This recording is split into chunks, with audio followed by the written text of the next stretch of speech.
Chaos in Brookfield after someone stole a Tosa police squad car. That vehicle crashed into another squad car and the driver took off running. He didn't get far before police tracked him down. It happened around 10:30 this morning at North Avenue and San Fernando Drive in Brookfield. Nick Bohr is there live for us this afternoon. Nick, this all started with a traffic stop.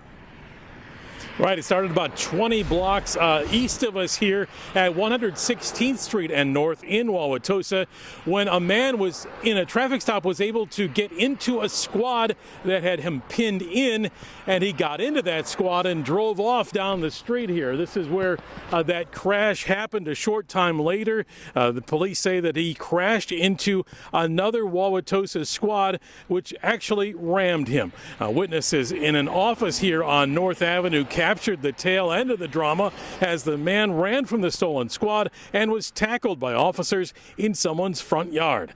They had just watched the stolen squad hit another car. That driver wasn't injured. One of the responding officers who appeared to intentionally ram that squad head on into the stolen car. That officer, they say, seemed to be shaken up. We felt so bad for the police officer that, purposefully ran into the other car and got hurt. It was just very brave of him to do that. And yeah, we were just thankful nobody got seriously injured. So from what you saw, it appeared that the other squad intentionally rammed that We all thought so. I don't know for sure, but that's what it looked like to get him to stop.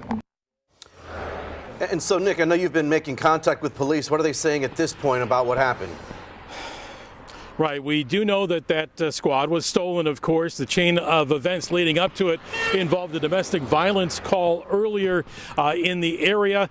Police they spotted that vehicle. We were told a short time ago they pinned it in at 116th, and as they were trying to arrest that suspect, he was able to get away from them and hop into that squad and take off. He apparently dragged a couple of officers in the process, so some of those officers were injured there, as well as in this crash here, we are told, but none of the injuries are serious. That driver is in custody after he was evaluated at the hospital. Police telling us there were no other suspects involved, Derek. Nick Bohr leading us off live with that breaking news out of Brookfield.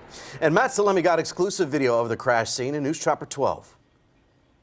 Numerous tire tracks through the center median there. Some of those may have been from responding, some of them may have been involved in the initial suspect stop. You can see the civilian vehicle still there, but they're loading up both of the squads that were involved in this right now onto the flatbeds, which tells me that they're nearing the end of the investigation at this part of the scene.